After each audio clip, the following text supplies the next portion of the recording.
Hello Tesla fans, today we will add a highly desired accessory that will make the interior of this model-free Highland Performance look like an aircraft cockpit. Of course, I'm talking about the yoke plate steering wheel, and I will show you absolutely every installation step, including important technical details that most YouTubers either forget or simply do not want to mention, and which can lead to damaged components, error messages, or even injuries. If you follow the steps in this video, the entire procedure should take no more than 2 hours and can be completed without any risks. I will be installing a yoke plate steering wheel from Tesery. As you can see, most of the components are missing from the wheel itself, which in my opinion is actually better because we will transfer all the original components from the factory steering wheel. As you can see, the machining is identical to the original steering wheel. We have mounting splines both on the top and bottom, so it is impossible to reinstall the steering wheel in the wrong position. This steering wheel also retains the heating system thanks to these two wires with the required connectors. There are also a few essential installation accessories included in the box, although you will still need a proper toolkit. The first intuitive step would be to remove the airbag module. However, there are several safety procedures that must be followed first, all of which can easily be found on Tesla's service website. So first we'll lower the driver's window and open the front. Then we will go into the safety menu and press power off.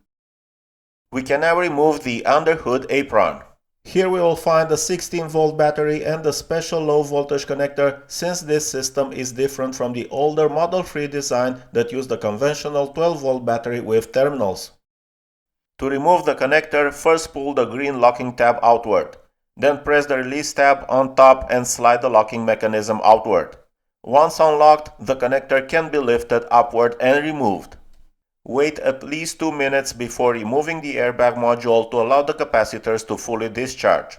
You should know that even without this connector, the display will continue to function, but the important part is that without the low voltage battery connected, the airbag module can be removed safely. We are not working on any high voltage components during this installation, so I did not disconnect the first responder loop. Doing so would only increase the chances of triggering some error messages during reconnection. If you still want to disconnect it, you can find the required instructions on Tesla's service website. To remove the airbag module, we will need to insert the tool into the two access holes located on both sides of the lower steering wheel housing. Inside the Tesery steering wheel box, you will find a special tool designed specifically for this procedure. If you use a screwdriver like many other YouTubers, there is a chance you may scratch the steering wheel or, even worse, cut one of the wires. The supply tool has a special rounded tip that must be inserted into each hole one at a time, and by pressing inward, the airbag assembly will be released. The airbag assembly retention system is actually very simple. On the airbag module, you will find these two retaining posts with collars. They insert into the two highlighted holes where retaining springs grab onto the collars of the posts. The airbag connector has two small retaining clips that must be pressed simultaneously. I used a pair of needle nose pliers, although you can use another suitable tool as well. Now, what no one mentions is that both this connector and the next one you are about to see are actually quite stubborn. I had to wiggle the connectors quite a lot before managing to remove them. I struggled for almost 5 minutes with this airbag connector, and it actually released when I least expected it. I applied the exact same method to the second connector, although this one cooperated much more and came out immediately. Before attempting to remove the center bolt, I marked the original position so I could tighten the bolt back to approximately the same position. I have removed steering wheels from other cars before, so I already knew this would require quite a lot of force. However, many YouTube tutorials make it look like it can simply be removed with a normal ratchet wrench or an Allen key provided by the seller. Please believe me when I say that I tried using the full strength of an adult. I even tried using an impact wrench, and the bolt simply would not move. Eventually, I asked a friend to hold the steering wheel in place, and I used a 50 cm pipe over the wrench to increase leverage, and only then did the bolt finally break loose. After that, it can easily be removed by hand. It seems that the factory thread locking compound secured this bolt extremely well. Now all you need to do is wiggle the steering wheel slightly and it will slide off without any problems. As I mentioned earlier, the aftermarket steering wheel aligns perfectly thanks to the mounting splines and this alignment groove located at the top of the steering shaft. On the side you will also notice two arrows used for aligning the steering wheel position magnet in case it gets rotated accidentally. Avoid hitting it as it can break easily.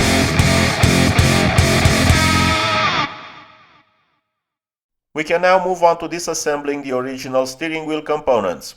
First, using a T30 bit, remove the 4 screws securing this horseshoe-shaped metal bracket. It contains the retaining springs that hold the airbag module in place while also ensuring the horn activation function when pressing on the sides of the airbag housing.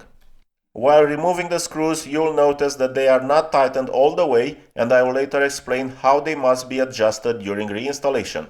After removing the 4 screws, place them somewhere safe so they don't get lost. I also noticed other YouTubers disconnecting this connector for the horn, however, as you'll see later, this is actually unnecessary. I will now turn the steering wheel over and remove the 4 screws securing both the upper and lower rear housings.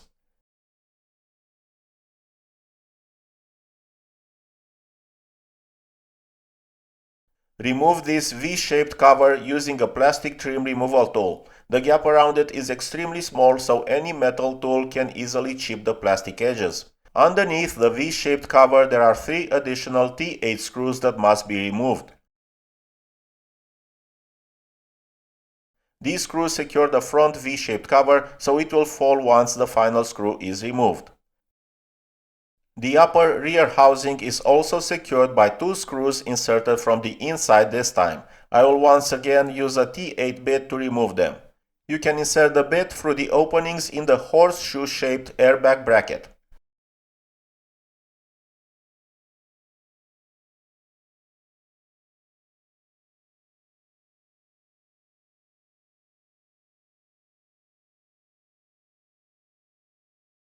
You can now remove the upper rear housing.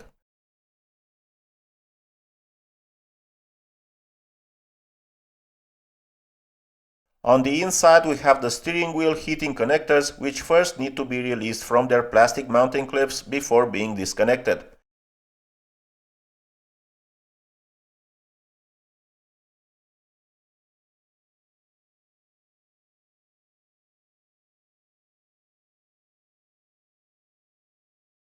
I also struggled a little here because the connectors are extremely small. Basically, you need a pointed tool to press on a tiny locking tab while pulling on the connector. I removed both connectors and here you can clearly see where the tab is located.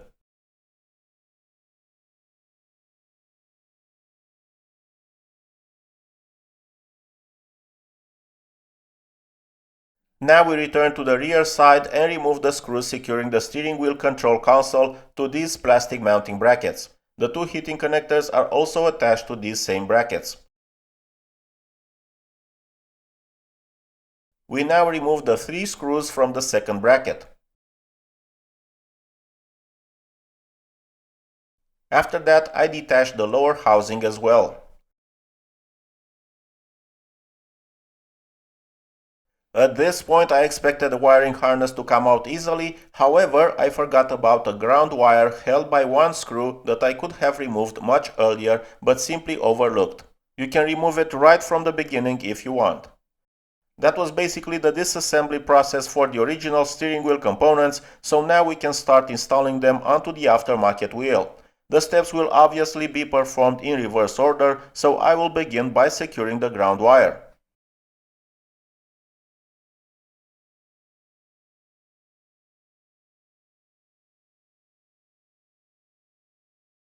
This screw was fairly tight, so I will use a ratchet wrench.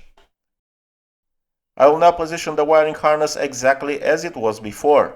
Do not worry, the routing is actually very simple. If you do not have a great memory or this is your first project of this kind, the easiest thing to do would be to film everything or at least take a few photos. Next I will install the plastic mounting brackets for the steering wheel controls, and while holding the control console pressed from underneath, I will insert the 3 screws. I then attach the second bracket and install its screws as well.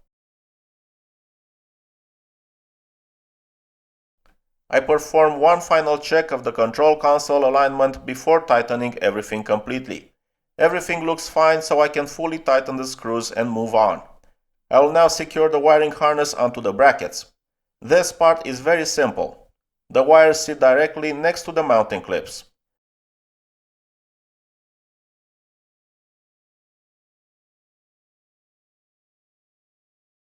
I then routed the steering wheel heating wires.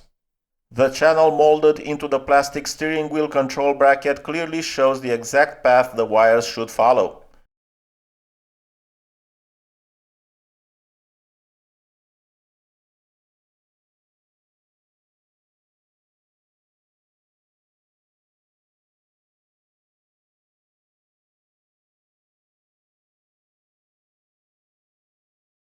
I can now flip the steering wheel over in order to reconnect the heating connectors.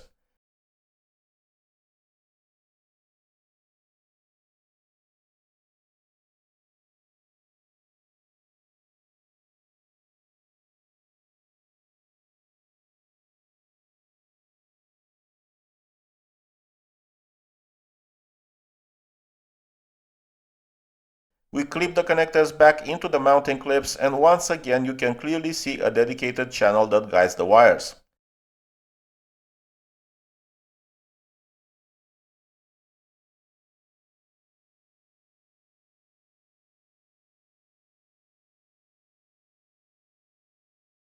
I will now reinstall the lower rear housing and first secure it using the two upper screws.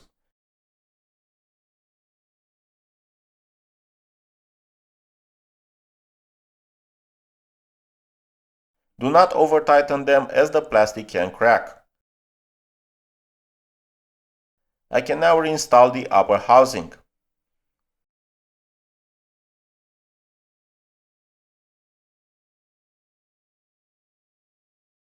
Next comes the front V-shaped cover, which is secured using 3 screws. I still need to clip the rear V-shaped cover into place, and then this side is complete and we can move back to the front side. The upper rear housing is also secured by these 2 screws that I initially removed through the holes in the airbag support bracket. You can now see their location much more clearly. Do not over-tighten these either because they thread into thin plastic. Push the wiring harness downward as shown so it does not interfere with the screws and so the bracket can move freely. Now align all the holes in preparation for installing the final 4 screws. Very important note, these screws must not be tightened all the way. They should only be tightened enough so that the hole in the lower steering wheel housing, where we inserted the airbag release tool earlier, aligns perfectly with the hole in the bracket containing the retaining springs. The moment those 2 holes align perfectly, the adjustment is complete.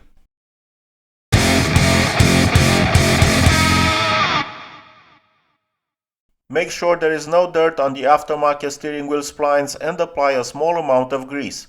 Since the wheel is brand new and has no wear at all, it may not slide onto the steering shaft as easily as the original wheel, even if the mounting splines are perfectly aligned. After installing the steering wheel, you can begin tightening the center bolt. The official torque specification for this bolt is 80 Nm, however, since I did not have a torque wrench available, I simply tightened it until the marker line I had previously drawn returned close to the vertical position. If the airbag module does not clip easily into position, it means the screws securing the horseshoe-shaped bracket are not adjusted correctly.